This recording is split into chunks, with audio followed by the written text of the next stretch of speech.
Nós aprendemos a semana passada que Deus está sempre agindo, sempre trabalhando. É um Deus que se manifesta.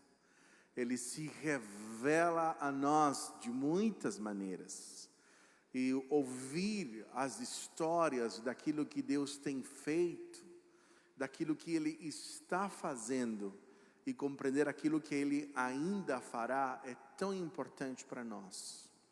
Eu tenho compartilhado com as pessoas que eu tenho orado, dividido e inspirado dentro da palavra de Deus, a observar este Deus que age, que para nós entendermos a vontade de Deus, nós precisamos entender esta história do que Deus está fazendo.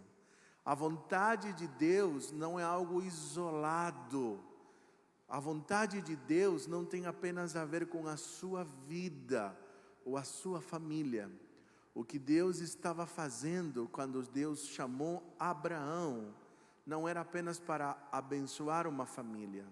Ele já se chamava de Abrão, pai exaltado. Mas quando ele muda o seu nome, ele chama de Abraão, ele está chamando de pai de multidões. Os que Deus tinha em mente eram nações. Quando Deus se revela, o plano dele é muito maior do que nós podemos imaginar. Ele sempre está agindo. Foi isso que nós compartilhamos a semana passada. Por isso, estaremos ouvindo durante todos esses 100 dias, aos domingos, testemunhos que serão gravados, podem ser presenciais, mas nós queremos compartilhar, ter esse registro daquilo que o Senhor está fazendo.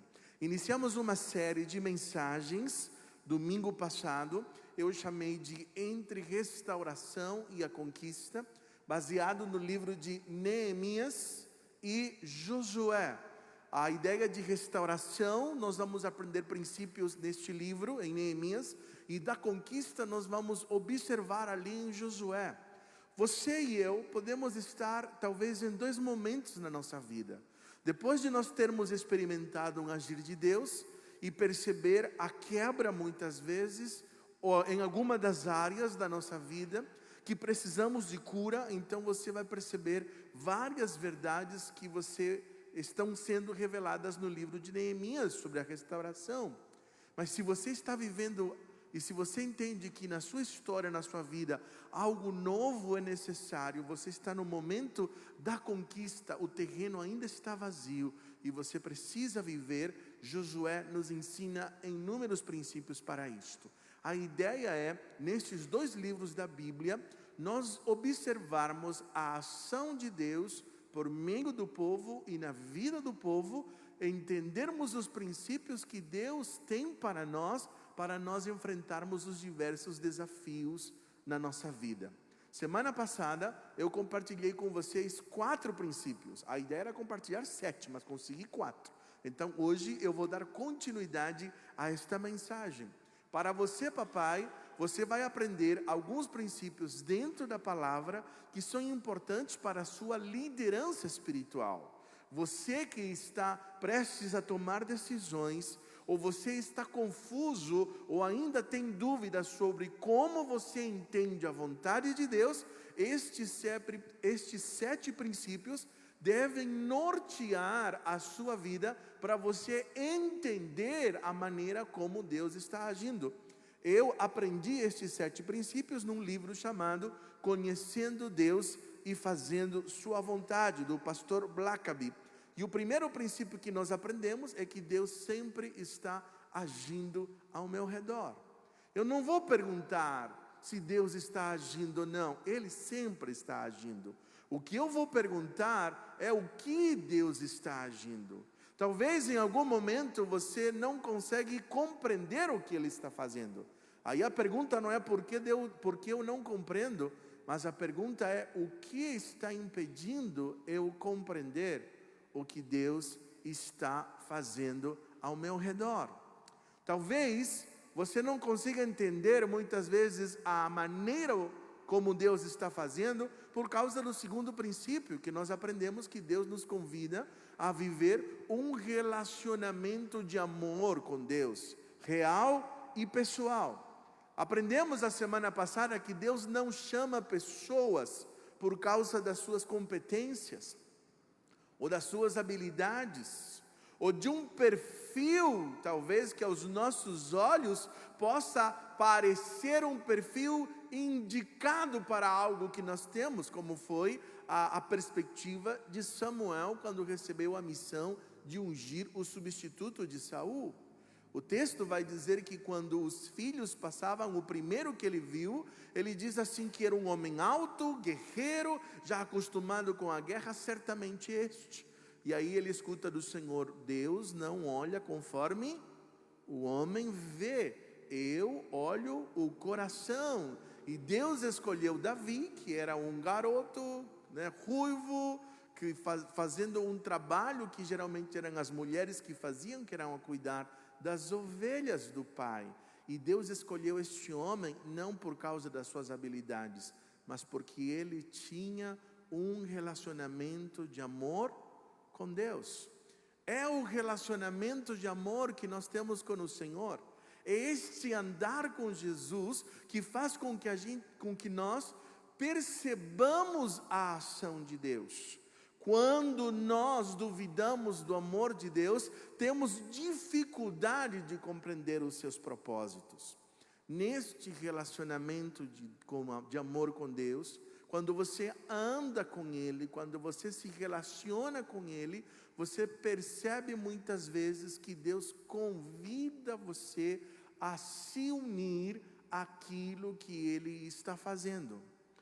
E como você percebe o convite de Deus?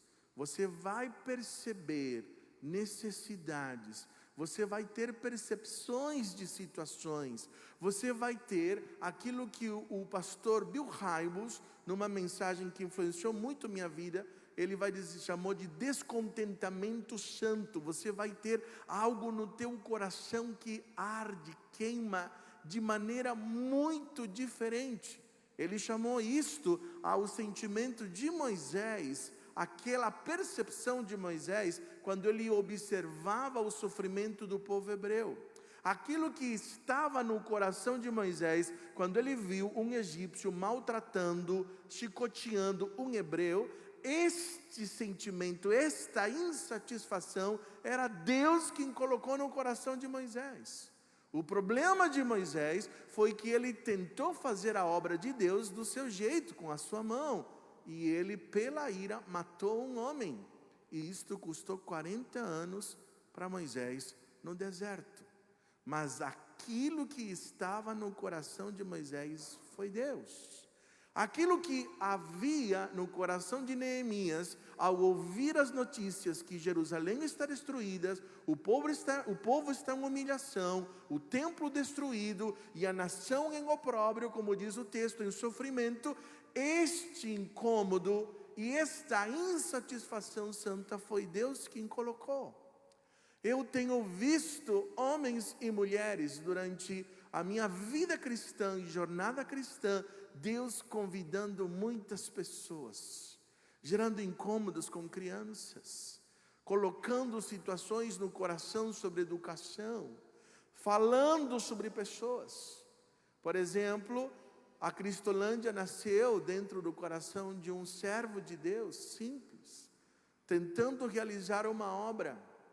E o próprio traficante veio e diz o seguinte: olha, nós estamos 24 horas abertos na boca, mas vocês só ficam durante o dia.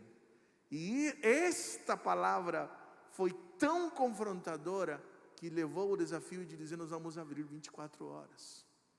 Assim começa a Cristolândia, um resgate dentro de um desafio.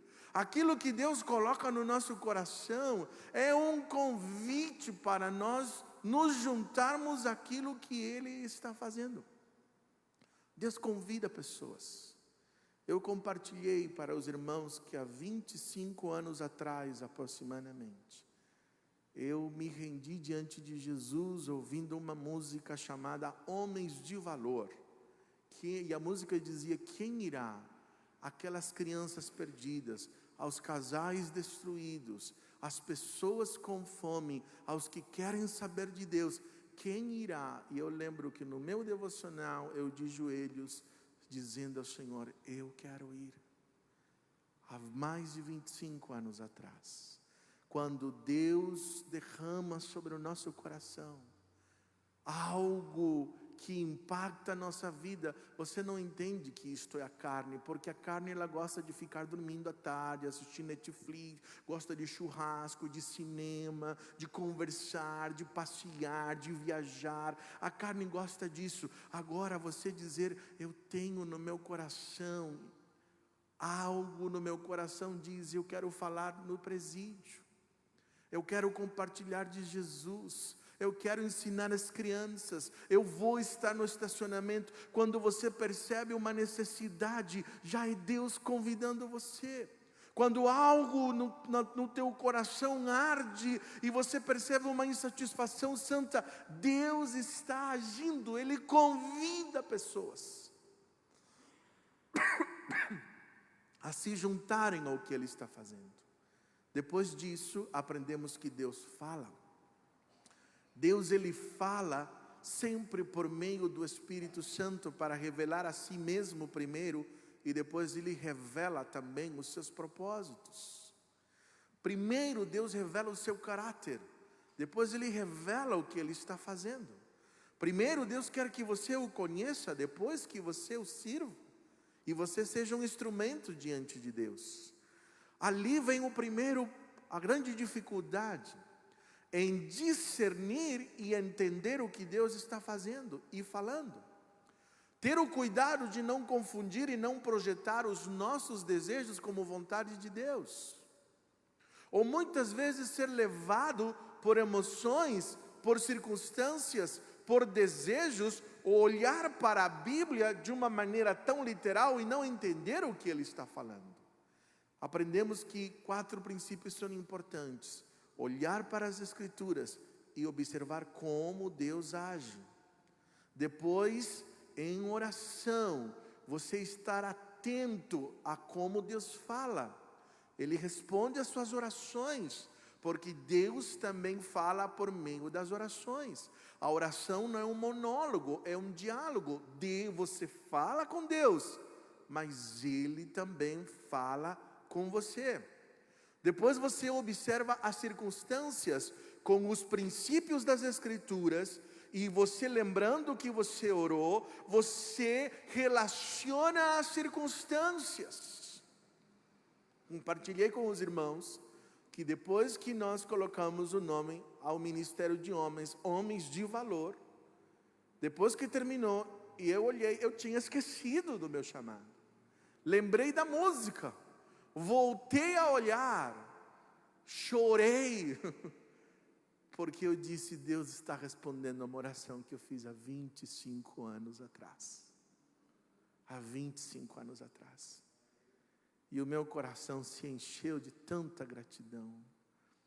Porque quando você coloca as circunstâncias, a palavra, a oração, logo em seguida, você também precisa prestar atenção à igreja. A igreja são as pessoas. Deus fala por meio das pessoas. Deus usa pessoas. A igreja testemunha, a igreja testifica. O povo de Deus, você vai perceber o quanto também ele testemunha daquilo que Deus está fazendo. Qual é o nosso problema? O problema é que nós às vezes começamos pelas pessoas. Ou olhamos para as circunstâncias e ela que nós entendemos que é a vontade de Deus. Eu tenho ensinado para os irmãos: cuidado com esse negócio de porta aberta, porta fechada. Tem gente que diz: porta fechada não é da vontade de Deus, porta aberta é da vontade de Deus. Não é verdade, irmãos. O diabo, ele é astuto. Tenha muito cuidado com isso. Há uma circunstância dolorosa e difícil, não é da vontade de Deus. E uma circunstância maravilhosa e tranquila e cheia de bonança é de Deus. Cuidado com isso.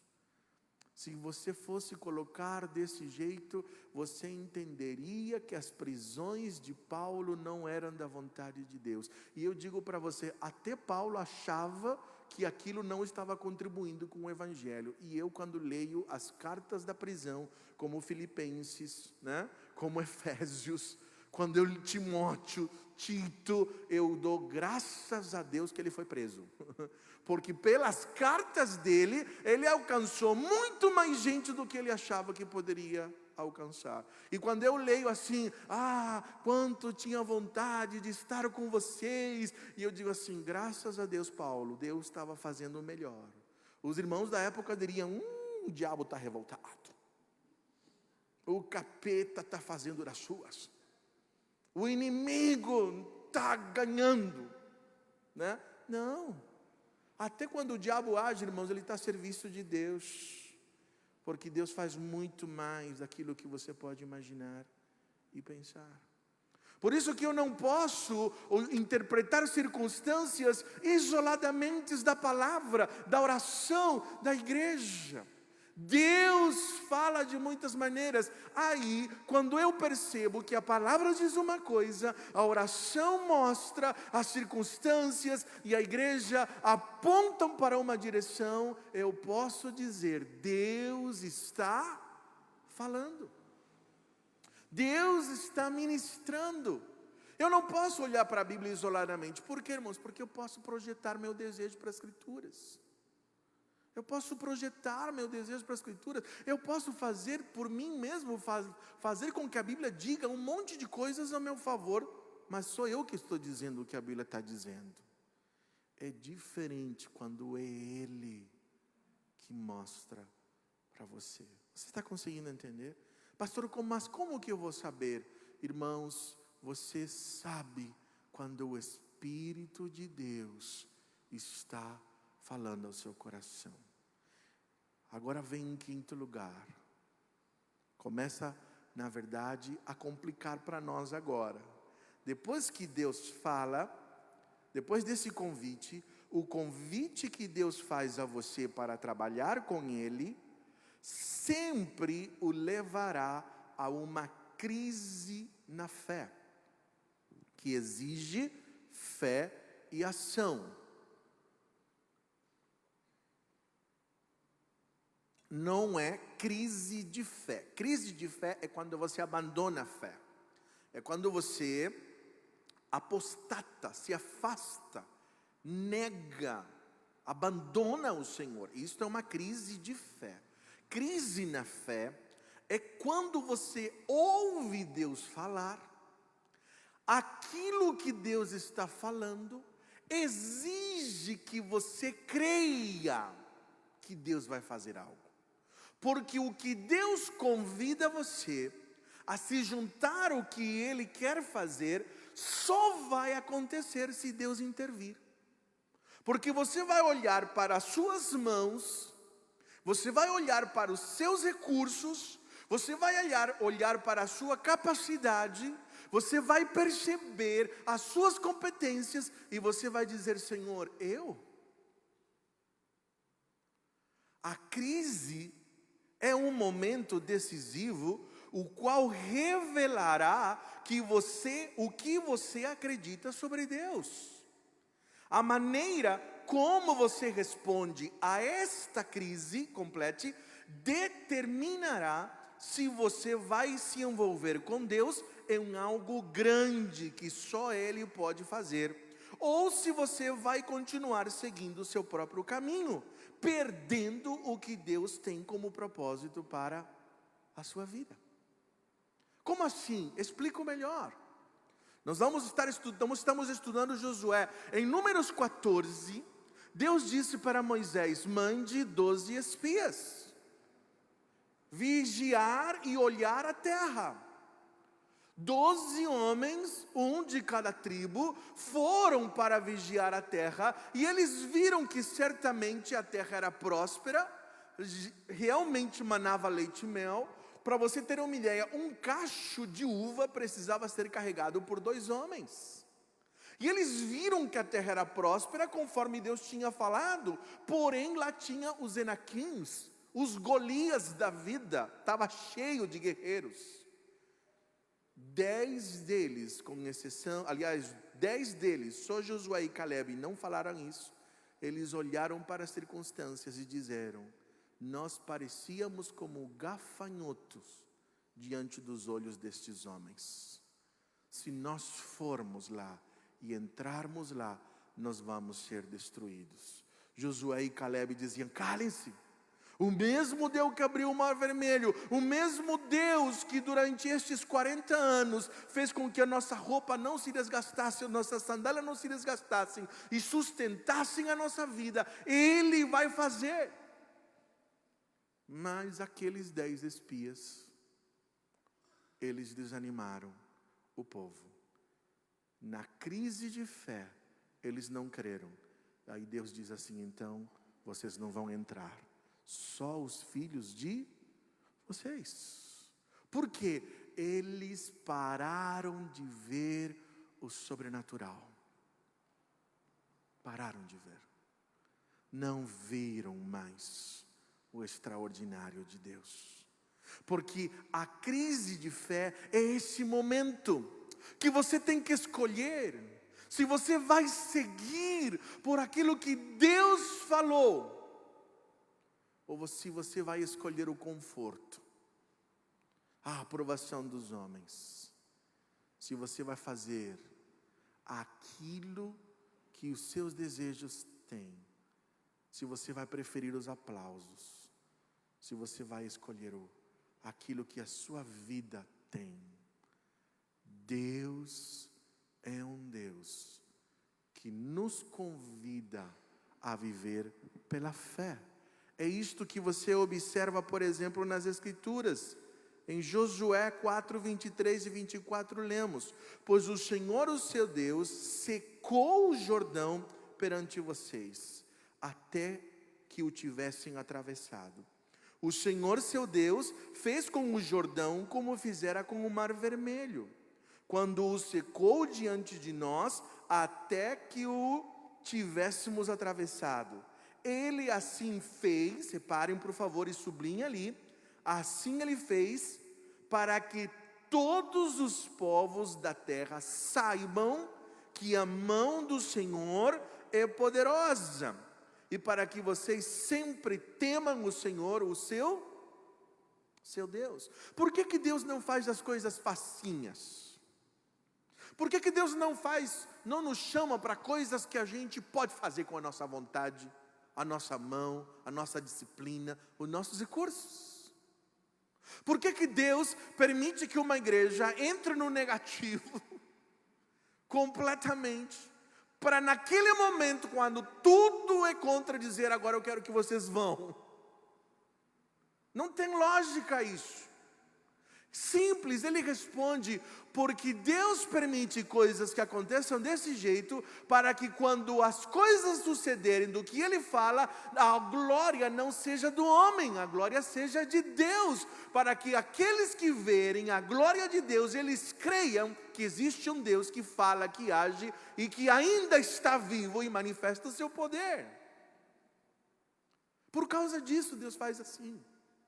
Então Deus não vai te chamar a fazer coisas que você pode. Não vai chamá-lo. Deus vai convocar você a realizar coisas que diante dos homens você vai dizer: meu Deus do céu, como assim? Porque a obra de Deus sempre é realizada pela fé. Mas esta fé você vai aprender a exercê-la à medida que você tem experiências com o Senhor. Lembre que Davi, ele venceu Golias, porque antes ele tinha vencido um urso e um leão.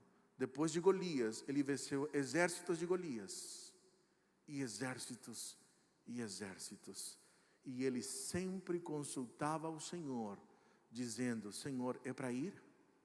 É para ficar? Ele não se deixava guiar pelas circunstâncias. Quando Davi se deixou guiar pelas circunstâncias, isso custou caro para ele, muito caro. Então Josué, ele percebe a ação de Deus pela fé, porque assim as pessoas verão a glória dele. Antes de me dispor a exercitar fé, ou antes de convocar minha família, e minha igreja a demonstrarem sua fé, eu preciso ter certeza de que ouvi uma palavra da parte de Deus. Você, como homem, como líder da sua casa, Deus chamou você para conduzir. Você tem a missão. Esta missão não vai acontecer isoladamente da sua esposa, dos seus filhos. Mas muitas vezes Deus vai dizer para você dar passos de fé, que isto vai custar não somente para você, mas também vai custar as pessoas que estão ao teu redor. Por isso, todo homem e toda pessoa e todo servo tem que ter certeza do que Deus está fazendo e falando. Olha o que você vai perceber aqui, com a ideia de que em Neemias, depois deles começarem a ouvir e obedecer, não foi bonança que vem em seguida. Neemias capítulo 4, versículo 1 ao 3 diz: quando Sambalate soube que estávamos reconstruindo o muro, ficou furioso, ridicularizou os judeus, e na presença dos seus compatriotas e dos poderosos de Samaria, disse: o que aqueles frágeis judeus estão fazendo? Será que vão restaurar o seu muro? Irão oferecer sacrifícios? Irão terminar a obra num só dia? Será que vão conseguir ressuscitar pedras de construção daqueles montes de entulho e de pedras queimadas?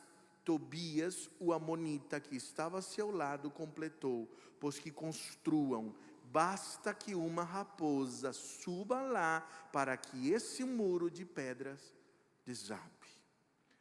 A opressão, a crítica, a zombaria, a voz de não vai dar certo. Quem são vocês? Olha a sua história, olha o que você fez, de onde você veio, quem é você, o quanto você sabe, quem você pensa que é. As aflições, as dificuldades, elas aparecem, mas Deus é aquele que nos conduz o tempo todo, de fé em fé. Este é o nosso Deus maravilhoso. Aí você vai dizer assim: tá bom, pastor, demos o passo, atravessamos o Jordão, reconstruímos os muros, glória de Deus, terminou? Não, está começando o pior. Porque o pior vem agora, no sexto passo. É aqui onde muita gente fica. Sexto, qual é o sexto? Você precisará fazer ajustes profundos em sua vida para juntar-se a Deus naquilo que Ele está fazendo. Você precisará fazer ajustes profundos. Como assim? Olha só o que vai dizer Neemias capítulo 5, versículos 7 e 8. Enquanto eles estavam construindo os muros, na metade Sambalate e Tobias fazendo ameaças. Mas dentro do povo também tinha problemas internos que precisavam fazer reajustes. Os nobres, que eram os ricos, estavam cobrando impostos e, de certa maneira, escravizando o povo, cobrando pelos alimentos. Neemias se ira profundamente e ele começa a dizer: fiz uma avaliação. Neemias também fez revisão, irmão, igual nós. Fiz uma avaliação de tudo e então repreendi os nobres e os oficiais, dizendo-lhes: vocês estão cobrando juros dos seus compatriotas. Por isso convoquei uma grande reunião contra eles e disse: na medida do possível, nós, olha o preço que ele está pagando, nós compramos de volta os nossos irmãos judeus que haviam sido vendidos aos outros povos. Ele está dizendo: nós pagamos gente que é da nossa gente para libertar, que eram escravos. Depois ele vai dizer que nem o salário dele estava cobrando. Agora vocês estão até vendendo os seus irmãos? Assim eles terão que ser vendidos a nós de novo? Eles ficaram em silêncio, pois não tinham respostas. Ele faz um ajuste e ele vai dizer: não é isso que vai acontecer.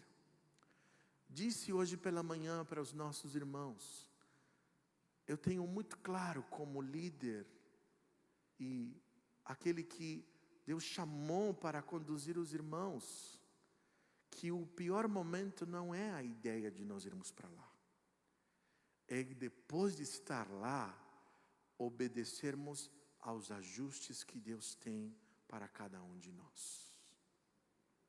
Porque este ano de revisão é um ano onde Deus tem ministrado e Ele tem nos confrontado sobre os nossos pecados. Ele tem ministrado na nossa vida. Ele tem falado sobre o que nós precisamos, tem revelado as nossas áreas, mas chega um momento que Deus vai dizer: agora é a hora do ajuste, porque sua maior dificuldade para seguir Deus pode ser os ajustes necessários. Afinal de contas, você não pode continuar com a mesma vida de antes, ou ficar onde está e seguir Deus ao mesmo tempo. Não tem como andar com Deus, buscar santidade, rever o poder de Deus e permanecer do mesmo jeito que eu estou e dizer: Deus é gracioso, Deus é compreensível, Ele me entende. Errar é humano. Deus vai dizer: até quando? Até quando você vai continuar? Chega um momento que vem o silêncio de Deus. Tem um momento que a disciplina de Deus vem. Tem um momento que gente não entende, vai ter os Acãos da vida. Quem conhece o texto, a gente vai chegar lá nesse tempo. E aí, que ajustes difíceis. Para você ter uma ideia de ajustes, em restauração, Davi foi perdoado por Deus. Depois um dos filhos abusa e estupra a própria irmã. Sabe o que a lei dizia que ele tinha que fazer? Ele tinha que obrigar esse homem a casar com esta mulher, ou ele tinha que matar este homem. Isso que dizia a lei. Sabe o que Davi fez? Nada. E isto custou muito caro para ele. Os ajustes de Deus, os ajustes que você tem de fazer e sua obediência pode custar algo a você e às pessoas que estão ao seu redor. Preste atenção, por favor. A obediência, o servir o Senhor, não custa algo apenas para nós.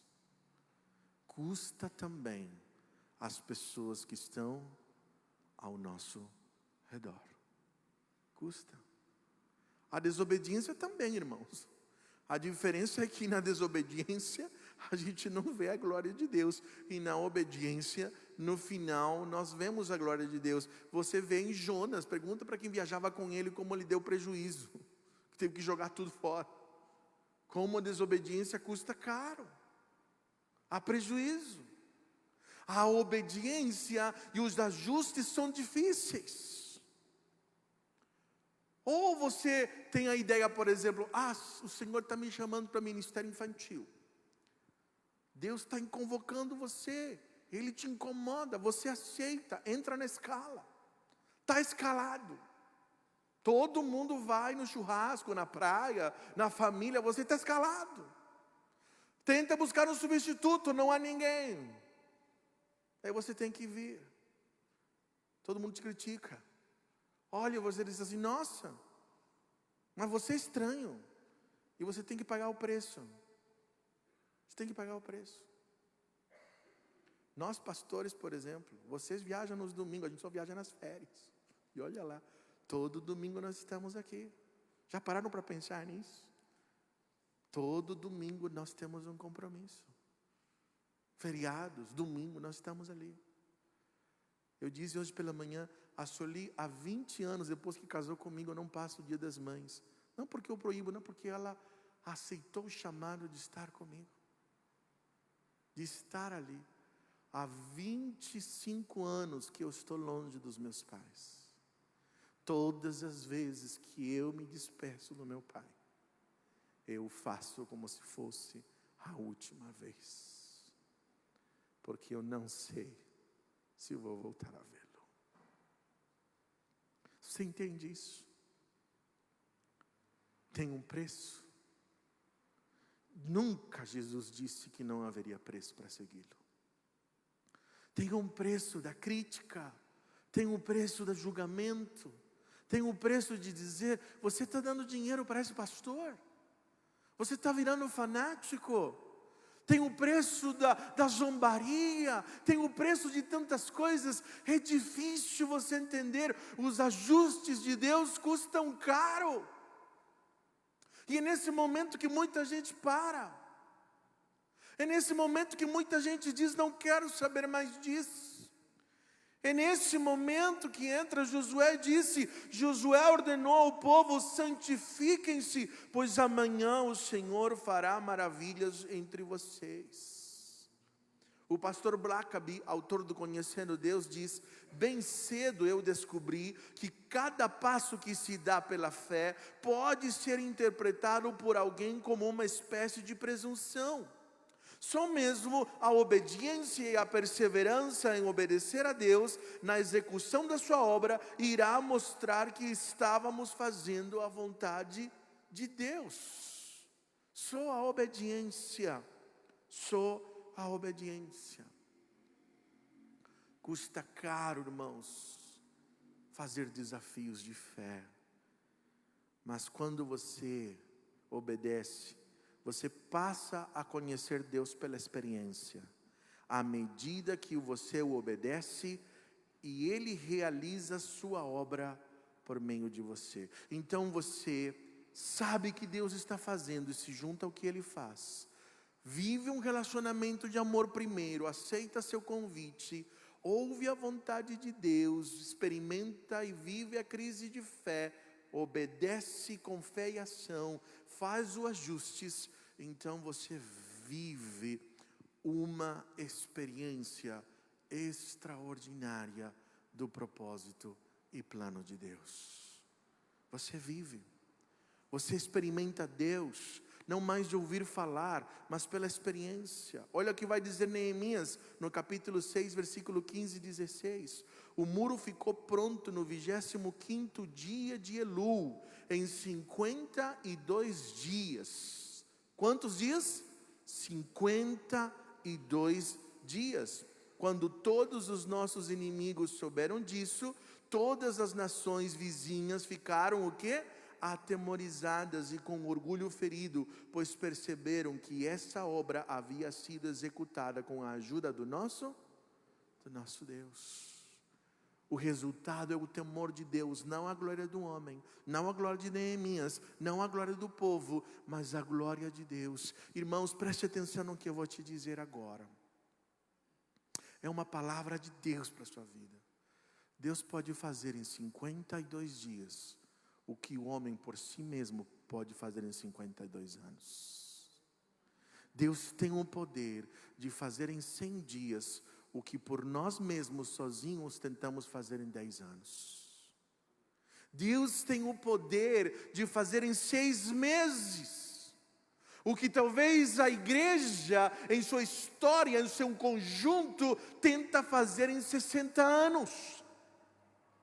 Quando nos submetemos a Deus, nos ajustamos ao Senhor, quando obedecemos e vivemos a plenitude, Deus tem o poder de fazer coisas extraordinárias. 52 dias. A experiência de Josué: quando soaram as trombetas, o povo gritou. Ao som das trombetas e do forte grito, o muro caiu. Cada um atacou do lugar onde estava e tomaram a cidade. Num grito, marchando 7 vezes, depois gritam, tocam as trombetas e as muralhas caem. Sabe quando eu entendo que existe uma coisa de Deus? Alguns anos atrás, eu perguntei para a minha igreja: o que vocês acham que precisa acontecer, e só acontecerá se Deus intervir. Todos eles responderam à construção do nosso templo. Eu pergunto para vocês, o que vocês acham que vai acontecer nesta igreja se só Deus pode intervir? Só vai acontecer se Deus intervir. O que é? Eu digo para vocês, não é a construção do templo. Não é. Mas ganhar o Vale do Paraíba para Jesus, isso sim. Isso é muito claro para mim, não é o templo. O templo nós precisamos de fidelidade, de dedicação, e Deus traz os recursos. Eu entendo que é um milagre de Deus, mas lotar aquele lugar, transformar aquele lugar no templo bíblico que são as pessoas, irmãos, isso eu digo para vocês, só Deus pode fazer. Então o nosso chamado, a visão de Deus para nós, na nossa revisão, ela tem elementos, sim, tem o Rio Jordão. Este é um milagre que estava dando autoridade para o povo. Uma nova geração precisava ver o poder de Deus, uma nova geração de liderança precisava ver, e o povo precisava ver que Deus era com eles. Isso era importante, mas os grandes desafios de conquistar as terras, de vencer o inimigo, de estar atento, estes são os milagres de Deus. Então eu digo para você, é a mudança, são as próximas gerações, são os nossos filhos, os nossos casamentos, os netos, as próximas gerações no mundo que se corrompe. Este é o chamado de Deus. Queira ver a glória de Deus, o avivamento de Deus, tenha uma experiência extraordinária com Deus. Mas isto vai acontecer. Josué disse: santificai-vos, porque amanhã o Senhor fará maravilha no meio de vocês. Se Deus está chamando você, eu não sei a que momento você está. Se você está no começo de dizer: Deus, eu quero ver o teu agir ao meu redor, não estou vendo. Se você está entendendo, dizendo: Deus, eu já vi tua graça, mas eu ainda não tenho um relacionamento de amor. Então esse é o momento hoje de você dizer: eu quero assumir um relacionamento de amor. Mas se você está dizendo: Senhor, eu já me relaciono contigo, mas eu ainda não percebo o teu convite, ou eu ainda não entendi claramente o que o Senhor está falando, ou dizer: Senhor, eu vivi a crise de fé e eu não criei, eu recuei. Ou se você vai dizer: Deus, eu já vivi desafios de fé, mas os ajustes que o Senhor me pediu foram dolorosos e eu não fui, eu não segui. Eu não sei o que Deus está falando com você nesta noite, mas se de alguma maneira Deus está te tocando, se você percebe que ainda não tem um relacionamento de amor com Jesus, eu quero que você venha aqui na minha frente, à minha direita, eu quero orar por você. Mas se você já está vivendo, mas você entende, e você está dizendo: Jesus, eis-me aqui, para que o Senhor tenha. Você pode se levantar no seu lugar, ou você pode vir aqui, ou você pode se ajoelhar, mas que você diga: Jesus, eis-me aqui, Senhor. Nós vamos estar cantando, podemos cantar novamente. Meu Deus é um Deus do impossível. E enquanto nós cantamos, você vem aqui, por favor, que eu quero orar com você.